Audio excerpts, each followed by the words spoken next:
Shalom saudara-saudara yang terberkati dan dikasihi Tuhan dengan kasih yang kekal dan tidak berkesudahan. Kiranya Tuhan selalu memberkati kita dengan kebaikan dan kemurahan yang melimpah mengikuti kita di sepanjang hidup kita.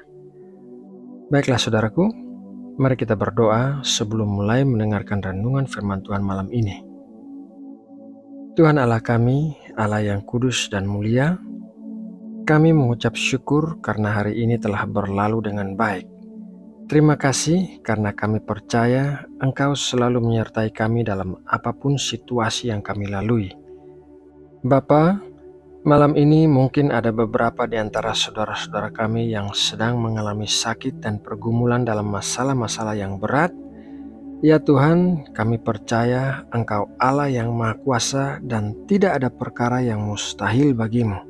Kami berdoa memohon kesembuhan bagi saudara-saudara kami yang sakit, dan kami mohon pertolongan bagi saudara kami yang mengalami masalah. Berikanlah kekuatan dan hikmat untuk bisa melalui semua ujian dan pencobaan dengan baik. Terima kasih Bapa. Sekarang kami mau masuk dalam saat teduh untuk mendengarkan firman-Mu sebelum kami beristirahat. Berkatilah kami dengan pengajaran yang akan membentuk dan mengubahkan kami. Berkatilah kami dengan hati yang bisa mengerti akan apa yang kami dengarkan, dan kiranya bukan hanya mendengarkan, melainkan kami menerapkannya dalam hidup kami. Terima kasih Bapa buat kasih dan anugerah-Mu yang luar biasa. Dalam nama Tuhan Yesus Kristus, kami berdoa dan mengucap syukur. Amin. Saudara yang terkasih, kita mengetahui bahwa firman Tuhan memiliki kuasa untuk menyelamatkan, untuk menyembuhkan, untuk memutuskan belenggu, untuk menguatkan, dan lain sebagainya. Namun, apakah setiap firman Tuhan yang kita kutip dengan mulut kita memiliki kuasa? Mari kita mulai renungan malam ini dengan belajar dari sebuah kisah Tuhan Yesus menyembuhkan mata seorang yang buta sejak lahir. Yohanes 9 ayat 1-7. Waktu Yesus sedang lewat, Ia melihat seorang yang buta sejak lahirnya. Murid-muridnya bertanya kepadanya, "Rabi, siapakah yang berbuat dosa?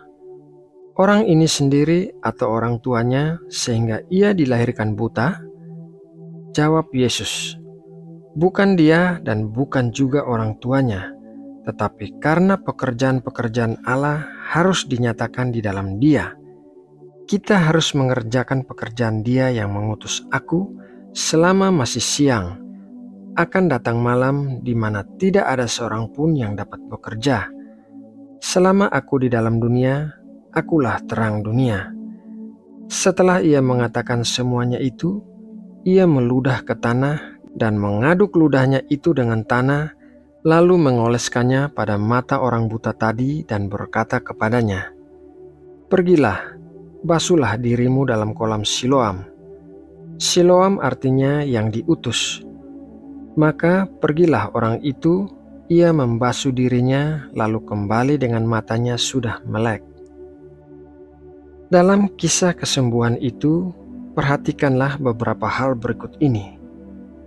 Hal yang pertama adalah suatu penyakit tidak selalu disebabkan oleh dosa.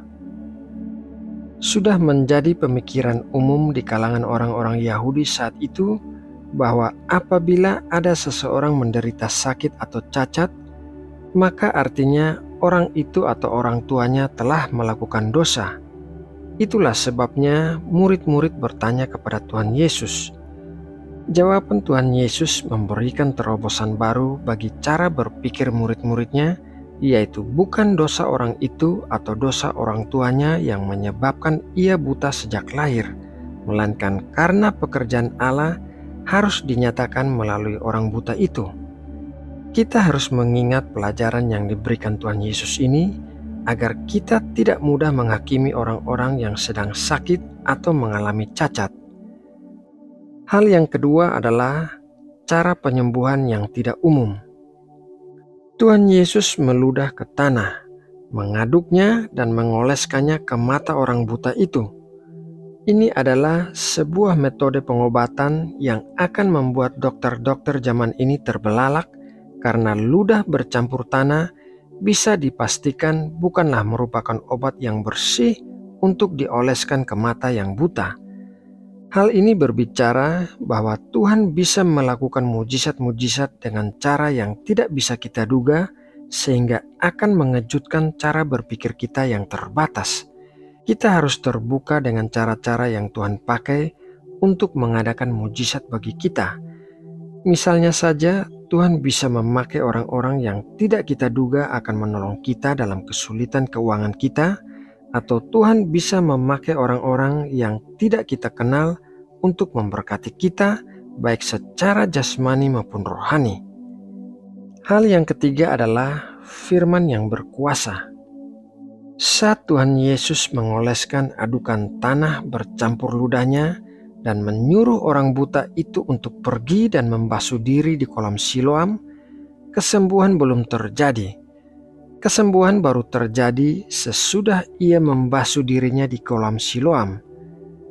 Pelajaran dari hal ini adalah setiap perkataan yang dikatakan oleh Tuhan Yesus adalah firman yang berkuasa, yaitu firman yang memiliki roh dan hidup seperti yang dikatakan dalam Yohanes 6 ayat 63. Rohlah yang memberi hidup, daging sama sekali tidak berguna. Perkataan-perkataan yang kukatakan kepadamu adalah roh dan hidup. Namun demikian, meskipun firman itu adalah roh dan hidup, tetapi diperlukan penerimaan dan kepercayaan kita terhadap firman itu, sehingga firman itu menjadi memiliki kuasa yang mengubahkan situasi dan hati orang-orang. Tanpa penerimaan dan kepercayaan atas firman Tuhan, firman itu hanyalah kata-kata yang tidak memiliki kuasa untuk mengubahkan. Bahkan iblis pun dapat mengutip firman Tuhan secara fasih, seperti apa yang terjadi saat iblis mencobai Tuhan Yesus di padang gurun. Yang membuat firman itu bisa efektif adalah iman atas firman itu. Orang yang buta sejak lahir itu mendengar perkataan Tuhan Yesus, menerima dan mempercayainya, sehingga ia melakukannya tepat seperti yang dikatakan oleh Tuhan Yesus. Ia pergi ke kolam Siloam dan membasuh dirinya, dan oleh karena itu ia mengalami kesembuhan. Saudara yang terkasih dalam Tuhan Yesus Kristus, demikianlah renungan firman Tuhan hari ini. Semoga renungan ini dapat memberkati dan menguatkan kita semua yang mendengarkannya dengan sungguh-sungguh. Mari kita berdoa untuk menutup renungan ini. Aba Bapa, Allah yang kami sembah di dalam nama Tuhan Yesus Kristus, terima kasih buat kesempatan kami untuk mendengarkan firman-Mu dan belajar sesuatu dari renungan malam ini. Kiranya setiap benih firman yang tertabur dapat bertumbuh dengan baik di dalam tanah hati kami dan menjadi terang yang menerangi jalan-jalan kami. Kiranya Engkau memberikan pengurapan dan kekuatan yang baru, sehingga kami berjalan dari satu kemuliaan kepada kemuliaan yang lain. Terima kasih Bapa. Malam ini saat kami beristirahat, kami berdoa memohon perlindungan-Mu melingkupi kami.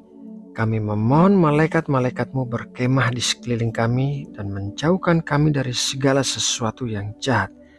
Kiranya Engkau membuang segala sesuatu dari hati kami yang tidak berkenan di hadapan-Mu. Kami serahkan hidup kami untuk Engkau bentuk seturut kehendak-Mu. Terima kasih Bapa buat kasih-Mu bagi kami. Ya Bapa, kami berdoa juga memohon kesejahteraan bagi kota tempat tinggal kami, bangsa kami, dan para pemimpin negeri ini. Kiranya tangan-Mu menyertai dan memberkati Indonesia, serta memakai Indonesia sebagai alat untuk memancarkan terang Kristus. Terima kasih ya Bapa. Dalam nama Tuhan Yesus Kristus, kami berdoa dan mengucap syukur. Amin.